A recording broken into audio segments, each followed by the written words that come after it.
The Trumpet Daily program begins right now. Today's world news, what it means, where it's taking us.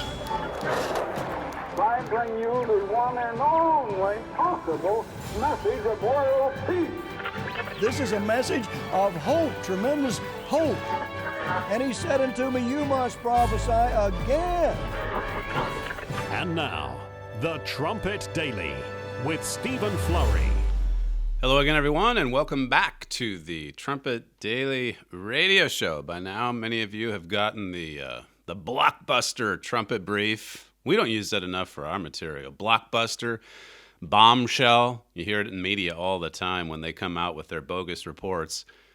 But we truly did send out a bombshell of a trumpet brief last night. My father's TB, Donald Trump, is going to win this election. Hopefully you've had a chance to read that.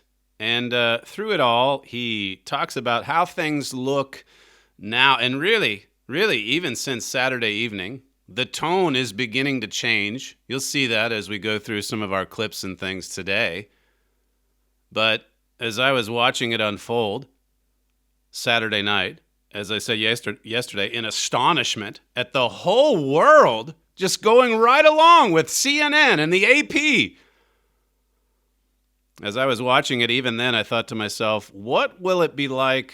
What's going to be the news? What's going to be the take maybe a week from now? What will it be? What will be in the news cycle just 7 days from this euphoria? They were so excited. They had anointed their king. This was to be Hitler's replacement. Finally, it could return to normal, they thought. Well, my father says you look at the way things look now, but then consider, what does the Bible say? Like I said yesterday, what about God's take? What about God's position? What about God's time frame? As God's people, I'll just refer you to this verse, 2 Corinthians 4 and verse 18. It says, while we look not at the things which are seen, but at the things which are not seen. For the things which are seen are temporal, but the things which are not seen are eternal. There is such a thing as faith in God.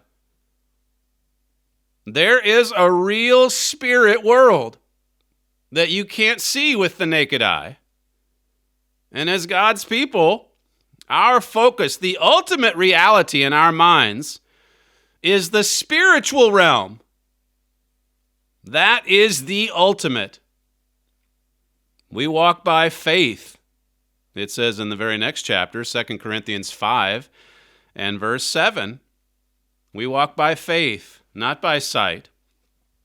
Faith has nothing to do with what you see in the physical realm. You can read Hebrews 11 and verse 1 too, where it says faith is the substance of things hoped for, the evidence of things not seen. It's the evidence of things not seen. See, we make mistakes when we just look for any kind of physical indication. But faith is looking to God.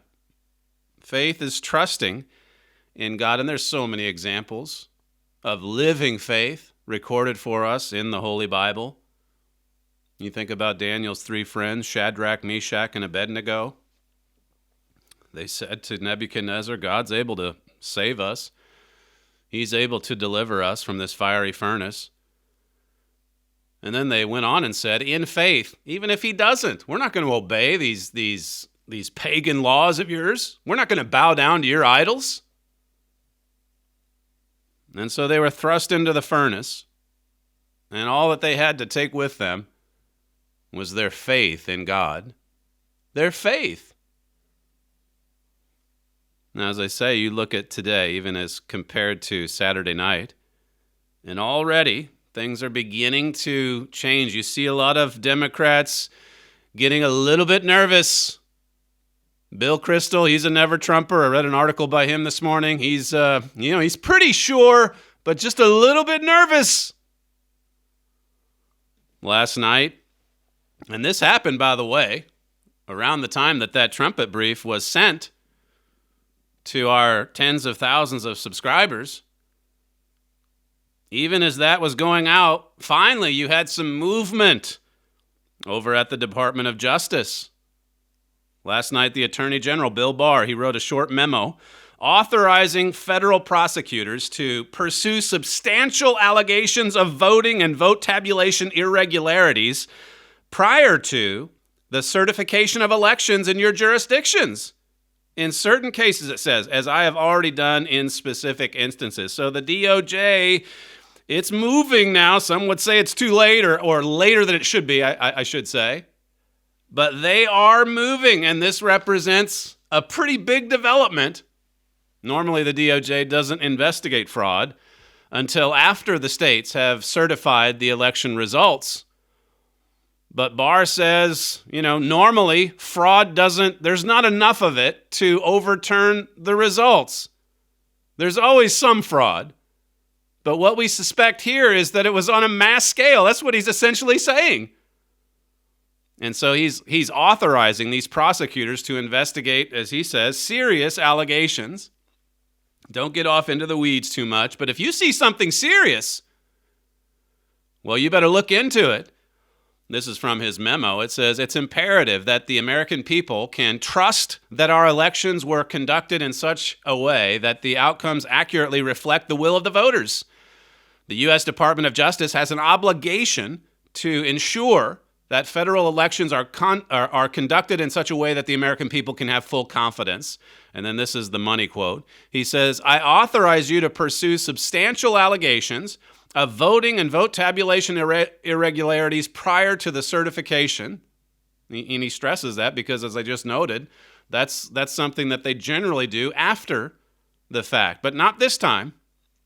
Not this time. Further on, it says, nothing here should be taken as an indication that the DOJ has concluded that voting irregularities have impacted the outcome of any election.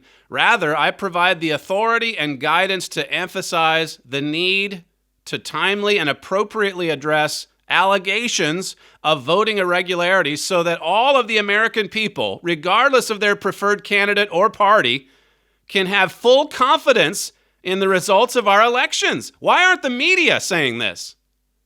Why aren't the Democrats saying, look, we want those 71 million Trump voters to have confidence? Joe Biden keeps talking about healing the nation. Well, how are you going to heal the nation if 71 million go into his presidency, his supposed presidency, knowing that it was stolen? So here comes the Attorney General saying that, look, we need to, at the very least, I can't say if it was stolen or not, but at the very least, America deserves to have full confidence in the results of our elections. Otherwise, the free society, if it's a free society, I mean, it just totally breaks down. If you can't trust that the elections are free and fair, right across the board. Well, as I say, usually the DOJ waits until after the outcome, but here they go, and of course, you have a lot of people beginning to show their nervousness, beginning to panic. You heard it even in George Stephanopoulos on Sunday when he was questioning Governor Kristi Noem. I played this clip yesterday. Here's just the last bit from that, clip 7. So, George, I don't know how widespread it is. I don't know if it'll change the outcome of the election. But why is everybody so scared just to have a fair election and find out? Yeah, what's the problem? Why is everybody so afraid of just having a fair election? Why are they so scared? Bill Barr, of course, if you're a trumpet reader, we've kept our eyes on him since he became Attorney General just a couple of years ago. This is from my father's article in August 2019. And he says here, on February 14th, William Barr became U.S. Attorney General. He seemed to come from nowhere. And then further on, it says, when you begin to apply the law, as Barr does, lawbreakers get nervous. They get nervous when someone comes, lawbreakers always get nervous when someone comes in upholding the law. Did you ever notice that? If someone comes in representing law and order, well, that's when the criminals begin to get just a little bit scared. It says here, on June 8th, 2018, William Barr sent a 19-page memo to Deputy Attorney General Rod Rosenstein that stunned the Mueller team. This goes back a couple years, but it's from the Trumpet. And my father talks about it being that memo from 2 years ago being a masterpiece in American law. And then he says, I believe God's hand was in it. I believe that God had a hand in Mr. Barr coming along. Somebody had to come in, reverse what the Obama administration had done, and help Jeroboam save Israel. Now, this was, again, discussed in my father's trumpet brief from last night. The Jeroboam end, the Amos 7 time frame, in response to this memo going out, by the way, the head of the election crime branch of the DOJ, this guy's name is Richard Pilger, he resigned immediately in protest. Richard Pilger at the DOJ. He didn't like the fact that Barr sent out this memo last night. And so he resigned. And you know what position he was in? He was the head of the election crime branch of the DOJ. He wasn't happy that the DOJ was looking into all these irregularities. He was upset. He resigned in protest. Who is Richard Pilger, you ask? Well, he's a deep state holdover. He's an Obama appointee. He worked together with Lois Lerner on the IRS scandal. She had to get his help because she was targeting all of these conservative groups. And I think, well, if you scratch beneath the surface, she was getting away with lawless behavior. And so she had to make sure that she had the support of the DOJ, or at least that the DOJ would turn a blind eye to it. So here's Pilger. The memo goes out, and immediately Pilger resigns. If he was really and truly deep state material, you can see why. You can see why nothing much was done over the past week or so. But now Barr goes ahead, with or without Pilger's support. Obviously now we know without that support. And the memo goes out, and U.S. attorneys around the nation can investigate into substantial allegations. And with each passing day, more and more is being revealed. And by the way, speaking of Barr and President Trump's administration, yesterday he fired Mark Esper. He was the defense secretary. And so it seems like the Trump administration is just moving on, getting rid of some of the people that were slowing things down. The AP says here the ouster of Esper, the Pentagon chief, was expected by some aides to be the first of several firings by Trump, now freed from having to face voters again and angry at those in his administration perceived to be insufficiently loyal. This is the AP, of course. Others believed to be vulnerable. Well, he says Chris Wray and so on. But this was the Pentagon chief, by the way, that said, "Look, we're not gonna send troops in if our cities fall apart." And the president says, we need to calm this down with the military. Esper said, no way, we're not going to do that.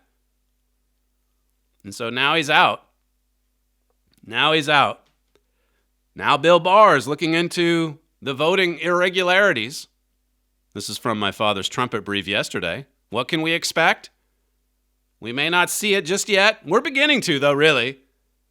But what can we expect as we walk forward in faith?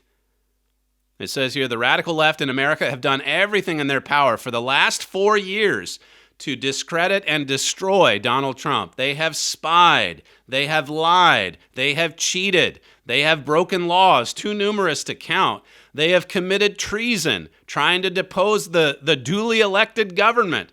And somehow President Trump has weathered all those storms. It says here, what the left is doing now, all this theater aimed at bullying people into accepting Joe Biden as president, is more of the same. It should come as no surprise. We shouldn't be surprised by this. Another biblical principle that we can draw on as we see all of this, as we observe all of this, is to look at the fruits. All of these same people who tried for 4 years to overturn the results of 2016 now say that after 5 days, we'll just accept the results. Well, what about all these irregularities? It doesn't matter. We have declared him to be the president. The same people. It says here, but the election has not been decided. This is my father's piece. He says, and I'm certain, listen to this, I'm certain you're about to see some of the biggest frauds exposed, perhaps ever. It's the same point my father's made previous to this, that the more and more they go after the president, they attack the president, the more and more their own lawlessness is being revealed and uncovered. It doesn't mean a lot of them have gone to jail. I don't think any of them have. And my father touches on that point as well. But that said, God has exposed this great evil. We're in the Amos 7 time frame. And as I even touched on yesterday in the show, it's the same people, these same people that orchestrated one coup attempt after another. Now this is their final move to kick the man they hate out of office and to replace him with Joe Biden. And really what the president's going up against most is the news media. I watched the entire press briefing yesterday with Kayleigh McEnany and then a couple of leaders in the Republican Party. And it was just unbelievable as they presented evidence. They keep saying that the reporters, there's no evidence. So they present the evidence, and then at the end, all of these reporters just shouting at Kayleigh, where's the evidence? Is he a sore? Isn't this just sour grapes? Isn't the president just a sore loser? How come he's not conceding? This is the media. May, June 2020. This is in the Trumpet. My father says, now many of the same journalists who swooned over Barack Obama view everything President Trump does as proof of corruption and evil. The same people who conspicuously overlooked wrongdoing by the Obama administration are now manufacturing criminal accusations against the Trump administration. They are continually exposing their own rank bias and utter blindness. We must be concerned about this, my father says. Without a free and truthful media, the republic cannot survive. Look at how much damage they're causing. They're no longer free and truthful. They're held captive by the devil and his influence. And they are spewing lies every day. It says radical Democrats are demonstrating that there is virtually no limit to what they will do to attack the president and undermine the last election and the next one. This was written back in 2020. Sorry, I should say this is 2020. May of 2020. This was months before the election. Listen to what my father says. Representative Schiff, Adam Schiff, even suggested during the impeachment hearings that President Trump might offer Alaska to the Russians in exchange for support in the next presidential election. You remember this? Yeah, Schiff, he'd get some of this testimony. This goes back even before the Alaska comment. Remember when he'd come out of the basement and say, "Oh, we've got the goods. We're listening to this private testimony, and I tell you what, there is evidence." And he never presented any evidence. And where were the reporters shutting him down? Say, wait a second now. We're going to have to cut away from this briefing by Adam Schiff. He doesn't have any evidence. That's the new thing now. That's the new thing. Started with President Trump last Thursday. Every single major reporter, excepting Fox News, they cut out of his briefing. Said, hey, we've got to do this because he's lying to you. Well, yesterday, Fox News joined with the radical left to shut down evidence, to censor it. They don't want you to see it. Offer Alaska to the Russians. As my father said, what is this man talking about? What is he talking about? The lies, the nonstop lies. And were the media, were they shutting down Schiff during the sham impeachment? Not at all. They gave him a nice platform to speak from. They amplified his lies. Yesterday, as I say, Kayleigh McEnany, she comes out with 2 reps from the Republican Party to talk about the voter irregularities. Here's how she introduced the briefing, clip 1.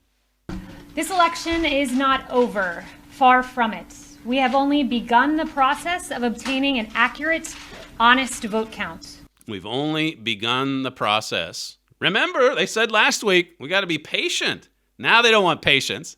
Patience was the cry last week. Now it's hurry, hurry, hurry. We've got to make it final. There can be no resistance. There can be no dissenting opinions. This is signed, sealed, delivered. Well, the Trump administration is saying, not a chance. This is only just beginning. This election is far from over. Now, she gets a couple of minutes into the briefing. The briefing only goes on for 20 minutes. Kayleigh's comments only go on for 5 or 6 minutes. This is Fox News covering the briefing. They bring her on for maybe 30, 40 seconds, and then listen to Neil Cavuto. He's the anchor in the mid-afternoon portion of the day on Fox News. Listen to Neil Cavuto butt in and say, that's enough. We can't listen to her anymore. Here's clip 2. One party in America that opposes verifying signatures, citizenship, residency, eligibility. There is only one party in America trying to keep observers out of the count room. And that party, my friends, is the Democrat Party. You don't take these positions because you want an honest election. You don't oppose an audit of the vote because you want an accurate count. You don't oppose our efforts at sunlight and transparency because you have nothing to hide. You take these positions because you are welcoming fraud and you are welcoming illegal voting. Our position is clear. We want to protect the franchise of the American people. We want an honest, accurate, lawful count. We want maximum sunlight. We want maximum transparency. We want every legal vote to be counted, and we want every illegal vote to be... Whoa. I just think we have to be very clear. She's charging, the other side is welcoming fraud and welcoming illegal voting. Unless she has more details to back that up, I can't in good countenance continue showing you this. That's Neil Cavuto on Fox. Whoa. Anything illegal? We can't let her say that. She says at the start, this is our position, and we can't even hear it, I guess.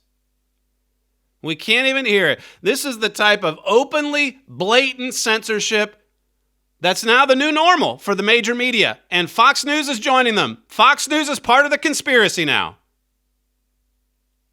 Except there are few commentators at night and in the early morning, and that's it. They're in on the coup. Whoa. Where is your evidence? I timed it. She's there with 2 other Republican reps. And exactly 8 minutes later, McEnany's giving the overview, okay? And 8 minutes later, the GOP chairwoman, Ronna McDaniel, she gets up and she's just talking about Michigan. She's from Michigan. Here she is, talking about the Michigan irregularities. Clip 3. But Michigan is my home state, and in the county, Wayne County, Republican poll watchers were denied their legal right to monitor the election and purposely kept in the dark. There are thousands of reports of poll watchers being intimidated and unable to do their job. And as of 4 p.m. this afternoon, 131 affidavits have been completed just in Michigan, with over 2,800 incident reports that have been submitted to us since Election Day. 2 new lawsuits were filed today by people who were working in Detroit, and a whistleblower who has gotten their information. We have gotten their information to the Eastern District Court of Michigan. But I will just tell you the distress that I'm hearing in my state from people who were at TCF and the way they were treated is deeply alarming. I hope you go and look at this. She's talking to press reporters there. She's talking to journalists saying, I hope that you'll go look at this. Look at what? 131 affidavits. That's sworn statements under the risk of perjury if you're caught lying. 131 statements having to do with 2,800 incident reports of voter irregularities. This was stated 8 minutes after Cavuto cut off Kayleigh McEnany. Just 8 minutes later, there's 2 lawsuits up and running. There's a whistleblower that's come forward. There's 2 more whistleblowers in Pennsylvania. One of them's identified himself. And he voted for Biden, by the way. He says, my superior at the Postal Service told me to backdate these Biden votes. I mean, that's serious. Serious charges. You mean 131 people are coming forward with sworn affidavits, knowing that if they're guilty of perjury, they're going to jail? Evidently, that's what quite a few people are willing to do now. And we're just in the opening day or two. What will it be like? You had the victory parades on Saturday night. What are we going to be thinking about or seeing on the news next Saturday? Well, even if it's totally different, you can be sure that it's going to be fake. But still,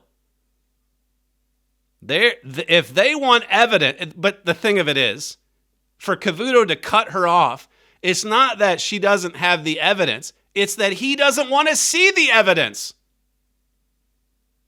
He doesn't want them to talk about the evidence. He does not want the evidence to be discussed on the airwaves openly. It's CNN, it's MSNBC, it's ABC, CBS, NBC, and now Fox News. Well, Fox, as I said, has a few decent commentators. They have this Jonathan Turley on from time to time. Just to come back to this point about, this is Tuesday. This is the second working day following this ridiculous declaration by all in the media after no states have even certified the results of the election.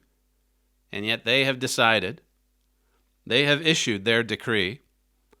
Listen to Jonathan Turley on Fox as he explained, the evidence that people are seeking, the process that goes into the counting and then the canvassing after the fact. Here's clip 8.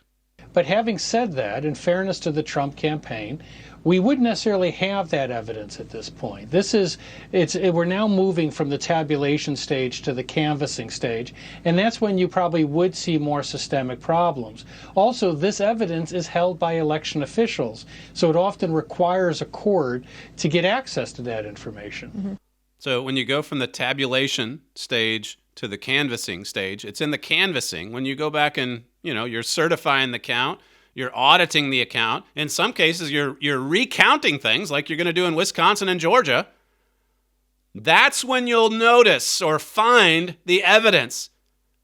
They got right to the end of the tabulation stage, and the tabulation stage isn't even over. Look at Alaska. Look at Arizona. Look at Georgia. Look at North Carolina. It's not even over, but they called it. They gave their projection, and everyone all over the world, all over the Western world, accepted it as final. What a spectacle. Here's Turley explaining what the difference is between the tabulation stage and the canvassing stage, clip 9. The stages really are the voting or balloting, tabulation, which is the counting of the votes. That's a stage that we're still actually in. Then canvassing, where they go back to all these districts, they confirm the vote counts, and they present them for the final stage of certification, where you take these votes, they're certified and given as part of the Electoral College, ultimately to Congress. challenges can go all the way through the certification stage. But one thing I thought was just sort of curious is that within 24 hours, you had legal analysts saying there's no evidence here of systemic fraud. And it seemed just rather forced, since there's no evidence at all yet. I mean, we have to see what these filings say. Within 24 hours, as he's saying there. Well, there's no evidence. There's no evidence. Just put the final seal on it. Everything's done. They don't want to see the evidence. They don't want this to be investigated. They are unwilling. They're unwilling to research into this. And so Ronna McDaniel, she's there yesterday. Kayleigh McEnany, they're there saying, look, we're up here asking the questions you people ought to be asking. We're out there getting the affidavits that you people ought to be out there getting. You're investigative reporters, some of you. Here again is Kayleigh McEnany from yesterday, clip 4. So I am asking the media, interview these people, talk to these people. Do not just dismiss these allegations out of hand, these irregularities. Go research it. Well, that's Ronna McDaniel, not Kayleigh. But she's telling the reporters, go and research this. Go and look into this. But they won't do it because they have decided. And like I said on yesterday's program, it's a power struggle between big media, big tech, all of them, and the ordinary American people. Which side determines the results of the election? Well, the New York Times tweeted it out a week ago. We decide, they said. Notice this slip yesterday on Fox News. This is one of the daytime anchors, Sandra Smith. She's on with Trace Gallagher. Trace is interviewing a few other people, and Sandra doesn't know that her mic is still on. Listen to her reaction when one of the people being interviewed says that it's not Fox News that determines who the president is. Clip 5. Remember, just because CNN says, or even Fox News says that somebody's president, doesn't make them president. So I think everybody wants to know that this was done properly and legally. What is happening? Trace, we've called it. She doesn't know her mic is on. She says, what? What? That woman just said Fox News doesn't decide who the president is. What? Trace, we've already decided this. This woman's crazy. Fox News is joined in on the conspiracy. They're in on the coup. We saw it on election night when they called Arizona. Every other outlet still hasn't called Arizona.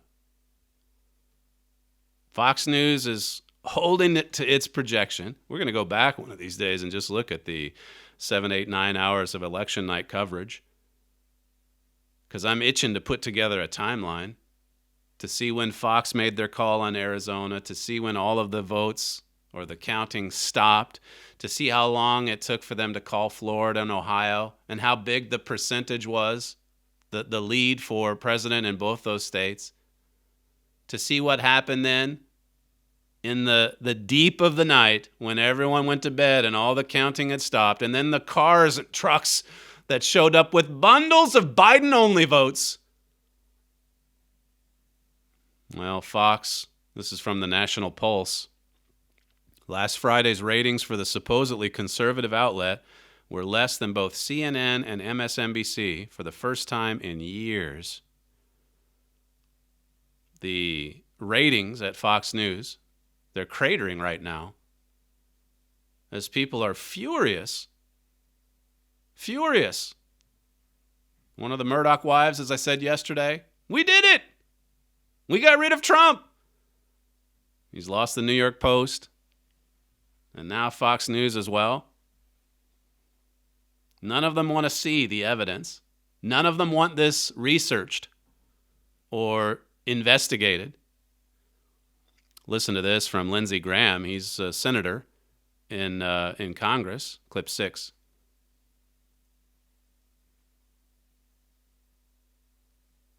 We're now finding potentially that 25,000 nursing home residents in different nursing homes requested mail-in ballots at the exact same time. You can't ballot harvest in Pennsylvania. What are the odds that 25,000 people in different locations of the same age group requested at the same time a ballot? Somebody is up to no good in these nursing homes. 25,000 nursing home residents in Pennsylvania requesting ballots at the same time. Wait until they find out that because of Governor Wolf's COVID policies, half of those voters are probably dead. We talked about that some yesterday. All of these dead people rising from the grave to vote for Biden. This is just the tip of the iceberg. As I said, it's just Tuesday. What will we know? What more will we know about Michigan, about Pennsylvania, as more and more people come forward to sign affidavits, as more and more whistleblowers come forward? Margot Cleveland at The Federalist, she had an article, yes, there was election fraud. The question is, how much? Yes, there was election fraud. Of course there was. The question is it on a scale that actually reversed the outcome of a major U.S. presidential election? That's what's to be determined in the next several weeks. Listen to this Georgia election official, Gabriel Sterling, at a press conference just yesterday, clip 18. Now, let me be perfectly clear on another point. We are going to find that people did illegally vote. That's going to happen. There are going to be double voters. There are going to be people who did not have the qualifications of a registered voter to vote in this state. That will be found. Is it 10,353? Unlikely. I think he's a Republican. I know the Secretary of State is Republican. The governor's Republican. They're going to have to recount. There's a 0.2% difference between Biden and Trump in the state of Georgia. And there's the election official himself saying, we are going to find voter fraud. We're going to find it. And is it enough to change 10,353 votes? That's all that separates Biden and Trump. He says it's unlikely. Probably not. Well, we'll see. This is from Breitbart, John Nolte. He says, Joe Biden is not president-elect. Joe Biden has not won the 2020 presidential election. Donald Trump's re-election has not been defeated. Right now, Joe Biden is merely ahead on the count of enough states to win the presidency. But this is a contested election, and we have a long way to go. Just like Kayleigh said, we have a long way to go, probably more than a month, and a plethora of legal filings before the winner is declared. He goes on and says it's the people, it's the Electoral College, it's all these things that determine the winner. It says here the fake news media, of course, the corporate media, the same corporate or rather corrupt media that told us to be patient if Election Day lasted weeks, now wants us to forget all that. They want us to close the book on the election before it's been audited. They want us to believe unelected liars who sit in anchor chairs have the legal authority to declare Joe Biden president-elect. See, they just want us to move on, don't ask any questions. The media, those liars in those media chairs, they have decided. You know what's interesting, too, as I was thinking this morning on some of these stories, Joe Biden, what was the advice his handlers were giving to him, even the day before? His campaign manager. And then, of course, we played the clip for you from Hillary Clinton a month or two before the election. They said under no circumstances should you concede. This could go on for weeks, maybe months. And now they're saying, well, what President Trump is doing is damaging democracy because he won't concede. They're applying all of this intense pressure, as I said yesterday, because they don't want it to be investigated. They don't want anybody looking into these many, many allegations of irregularities. It says here, this is Nolte's article. Well, they don't. And the state legislatures, the district and Supreme Courts would be doing the country a great disservice if they allowed themselves to be gaslighted into believing this election is over. They must ignore the corrupt media and do their duty. Now, that's hard to do.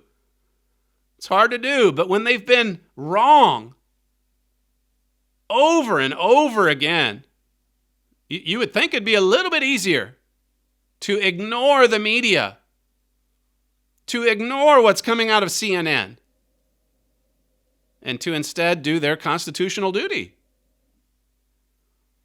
It says here, the bottom line is that the media want this election shut down before anyone has a chance to look into what happened, before anyone has a chance to even see if Biden did indeed win fair and square. Nolte says, I think it goes without saying that if the shoe were on the other foot, the media would be preaching for patience as they originally told us deplorables to do. However this comes out, let's be sure to remember that the media had no interest in looking into voting irregularities and vote fraud, had no interest in looking into potential software glitches and fraud, and had no interest in valid recounts. It says, no, it's worse than that. The media are actively trying to block a fair and impartial look at what happened on election night, actively looking to suppress and dismiss evidence even before it's presented, aggressively trying to shut down investigations, aggressively trying to stop even run-of-the-mill recounts and recanvasses. The media, Nolte says, are un-American, evil, and terrified of what might be uncovered. They're afraid. They're afraid. What did Kristi Noem say? I don't understand why everybody's so scared here. I don't know if it'll turn over the election or not, but what are we afraid of? Don't we want to, above all, wouldn't the media want the truth? Well, in fact, they don't. They're trying to suppress the truth. Just like it says in Romans 1. They want to suppress the truth. They want to bury the truth. At the American Thinker yesterday, it said this thing is not only not over, it is scary for Biden. I mean, really scary. And most of all, the media know it. They know it. They know that the more you investigate into Georgia, what happened in these Democrat machines in Atlanta and Philadelphia and Pittsburgh and Detroit and Milwaukee, they know that the more you look into it, the more foul play will be discovered. Everyone knows it happens. The question is how much and on what scale. Over at Real Clear Politics, someone pointed out last night that they rescinded their call for Biden winning Pennsylvania. This is from Real Clear. It says its live results feed withdrew Joe Biden's president-elect status Monday night after stripping him of Pennsylvania's 20 electoral votes. RCP reversed Biden's win in Pennsylvania, bringing him back down below the 270 threshold to 259 electoral votes. So he's back, in the estimation of RCP, he's back under the threshold. How much longer before many others in the media will begin to, in an effort to cover their tracks, how many of them will begin to ever so slightly backtrack just a little bit, even as the evidence that they're trying to suppress begins to come in? When we come back, we'll conclude today's program with a few emails that have come in recent days. You're listening to Stephen Flurry, and this is the Trumpet Daily Radio Show. If you'd like to email the program, you can send comments to td@kpcg.fm. We'll be right back. From the Philadelphia Church of God campus in Edstone, England, this is the Trumpet Daily Program with Stephen Flurry.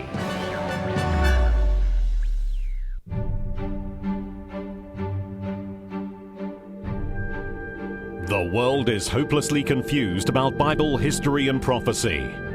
Understanding the Daniel 2 image could clear up most of that confusion. The Daniel 2 image gives an overview of history and prophecy like nothing else in the Bible. The Bible is a masterful work that should be studied in its entirety. The book of Daniel and the images described therein actually unlock the meaning of the prophecies in the book of Revelation. Our free booklet, Daniel Unlocks Revelation, explains the incredible prophecies contained in these two books. Studied alongside your Bible, this booklet, Daniel Unlocks Revelation, will bring the history and prophecy of your Bible to life. Request your free copy today. There is absolutely no cost or obligation.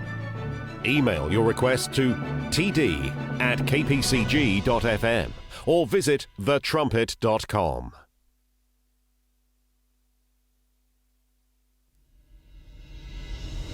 From the Philadelphia Church of God campus in Edstone, England, this is the Trumpet Daily Program with Stephen Flurry. Just a few emails here to finish with today. One here says, it's truly a blessing how God has inspired your dad to give the bigger picture with the election madness, putting the pieces together for us, and how the same thing happened in the court case, using sermons, your shows, and articles, plus other things as well. I'm sure it has helped to put a lot of people at ease and not to be worried what is to come with all of this. It has me. Who could have known? That's from one of our listeners. Another one here says, brilliant program this morning. This is referring to yesterday, most of these. It's going to be interesting, an interesting few weeks between now and January 16th. It's going to be exciting to see how God works it all out. Another one here writes, thanks for an excellent program this morning. The extreme pressure that Satan and his demons are exerting is certainly being felt by us all.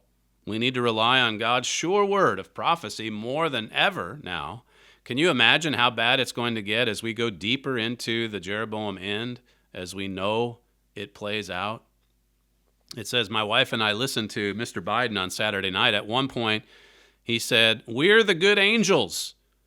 We just looked at each other in astonishment. As you stated today, they have come as angels of light with their deception. That's from Florida. Another listener writes, hello again, and thanks for your continued excellence with your program. I'd like to share a quick thought with you from this evening after listening to today's TDR. It says, I am rereading Raising the Ruins, and over the weekend, I thought about commenting on the similarities between the liberals' takeover of the Worldwide Church of God in the 1980s and the current Marxist takeover, as of today, of a rigged American election. All weekend, I kept shaking my head, thinking how eerie it is to be reading something that is actually happening today in our country. Changes? What changes? Plausible deniability. Yikes. I'm grateful to you and the Trumpet and the PCG and to all those who contribute to giving me and others understanding of God's Word. Another one here says, we've been listening to the Trumpet Daily Radio Show while we eat breakfast and watching how the Democrats have so pulled the wool over America's eyes. I've been struggling to figure out how could so many normally intelligent and thinking Americans get so duped? Even when Mr. Biden would tell them that he would raise their taxes, that they have the biggest voting fraud machine in history, etc., they wouldn't believe what he said. I can't help but think back to the WCG days when God sent strong delusion so that they might believe the lie. It says it takes me back to 1993 when I was reading the Doctrinal Changes booklet. I would say out loud, they did what? They did what? They did what?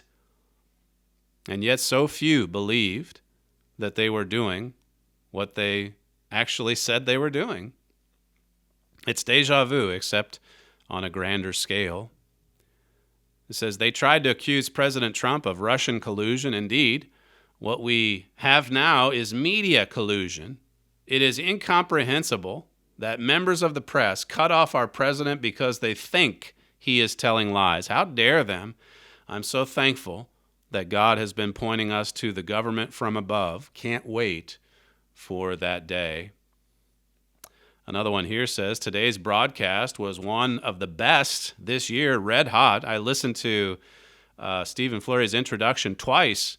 The audio from Trumpet Editor-in-Chief, Mr. Gerald Flurry, will prove dramatically prescient in the weeks to come. I hope listeners will realize this isn't about politics, it's about prophecy. It is about much more than exposing political corruption. It's about exposing an adversary who's just getting warmed up. And God wants us to see it clearly, so we will respond.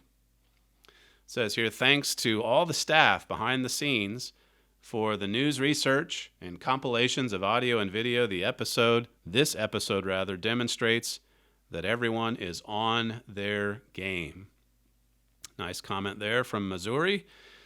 And then lastly, this comes from Australia, and she writes, I have finally finished it. Just yesterday, I sent in test 9 of the correspondence course electronically and got one of the most satisfying messages back that I have ever received in my entire life. Course progress completed.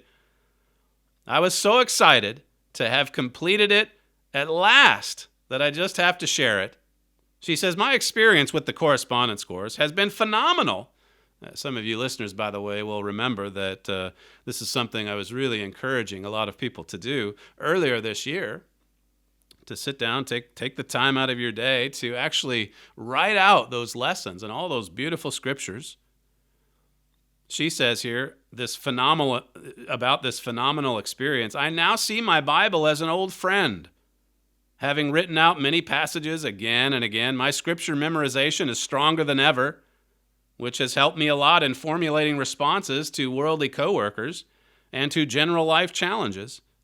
I was reminded of a forum you gave at college early on in my Armstrong College career about being addicted to the Word of God. There were many times I was addicted during my time completing this course. Some days I just didn't want to stop, and once even finished a whole lesson in one Sabbath when we were stuck at home during the lockdown here in Australia. It says, finally, overall, the course has really impressed on me how to really become grounded in the Word of God.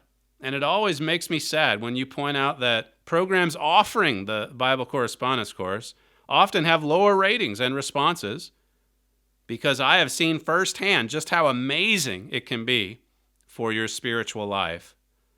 I hope and pray everyone can persevere and make it through this course, because it really will change your life. Thank you again for all the hard work you and the whole team do.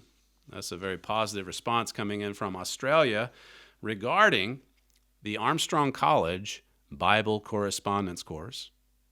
You're listening to Stephen Flurry, and this is the Trumpet Daily Radio Show. If you'd like to submit feedback, you can email us at td@kpcg.fm. We thank you for joining us on today's show, and we'll see you tomorrow.